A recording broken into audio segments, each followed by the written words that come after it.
তারেক রহমান যে পারবেন না তার সুস্পষ্ট প্রমাণ আমরা পেয়ে গেছি। এটা কেবলমাত্র আওয়ামী লীগ সরকার বা জননেত্রী শেখ হাসিনা যদি ক্ষমতায় থাকতেন তাহলে সমস্যার সমাধান হতো। কারণ তিনি ক্রাইসিস ম্যানেজার হিসেবে পরিচিত। এটা আমাদের গবেষণা না, আমাদের মন্তব্য না।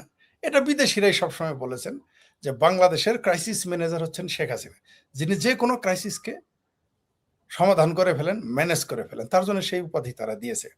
তারেক রহমান পারবে না সেটা যেমন আমরা ২০০১ থেকে ২০০৫-৬ দেখেছি যে তার সেই খাম্বা ছাড়া আর কিছুই দেখি নাই আমরা।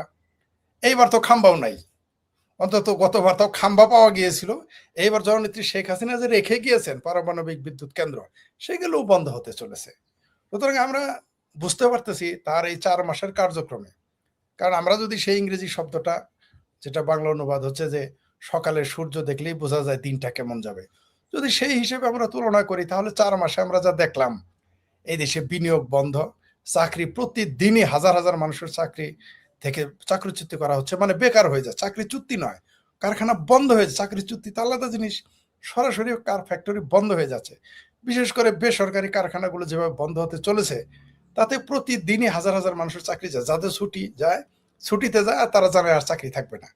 আর যারা গার্মেন্টসের মালিক তারা নিজেরাই বলতেছে, আমরা এই ৪ মাস না, শুধু বিগত এনজিওগ্রাম সরকার বলেন, আদম ব্যাপারী সরকার বলেন, বা আপনি এনজিওদের দোকানদারি বলেন, তাদের সে ১৮ মাস হয় এই ৪ মাসে আমরা দেখলাম যে তারা কোনোভাবে এই দেশের অর্থনৈতিক উন্নয়ন করবে তো দূরের কথা, চাকরি দেবে তো দূরের কথা, সমস্যার সমাধান করবে তো দূরের কথা, বরং যেগুলো ছিল সেগুলো তারা রাখতে পারেনি। সুতরাং তারা পারবে বলে আমার মনে হয় না। সম্ভাবনা আমি দেখতেছি না তাদের খাজিলতে।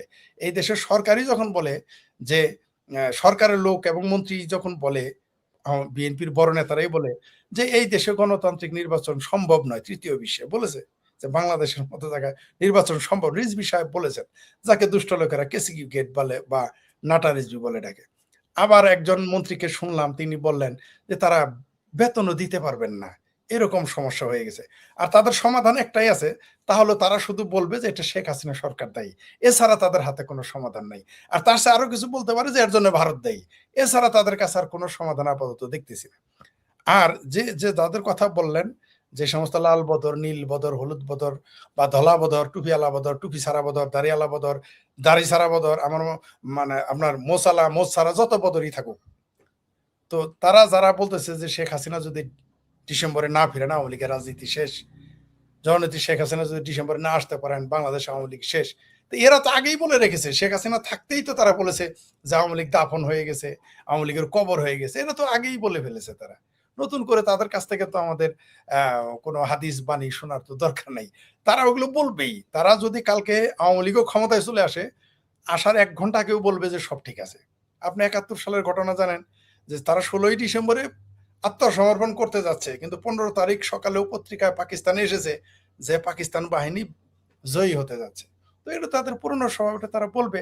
জননেত্রী শেখ হাসিনা, এরা এতদিন বলেছে আওয়ামী লীগ কোনোদিন আসতেই পারবে না, এই দেশের জনগণ তাকে পছন্দ করে না, এই দেশে আওয়ামী লীগ ফ্যাসিস্ট, এই দেশের জনগণ তাকে মানবে না। তারপর বলল তারা ভারত থেকে ধরে এনে ফাঁসি দিবে। এখন তো তারা উল্টা, এখন শেখ হাসিনার যখন বললেন যে আমি আসতেছি, তখন তো তারা উল্টা সুর ধরলো। তারা বলে আসবে কেন ফ্যাসিস্ট? হঠাৎ করে সুর পাল্টে ফেললো, কারণ তারা জানে যে শেখ হাসিনা ফ্যাসিস্ট নয়। এখন যখন দেখলো যে শেখ হাসিনা চলে আসতেছেন, ঘোষণা দিয়ে ফেলেছেন, মানুষও, বাংলাদেশের মানুষও প্রস্তুতি নিচ্ছে, তখন একটা প্রপাগান্ডা তারা চালানো শুরু করলো। সেটা আওয়ামী লীগের ভেতরে ছদ্মবেশী হোক, আর লাল বদরই হোক, আর যারাই হোক। অনেকেই বলা শুরু করেছে যে, অনেকেই না, কেউ কেউ বলা শুরু করেছে যে যদি শেখ হাসিনা না ফিরে তাহলে তার ভবিষ্যৎ শেষ। আমি তো তা মনে করি না।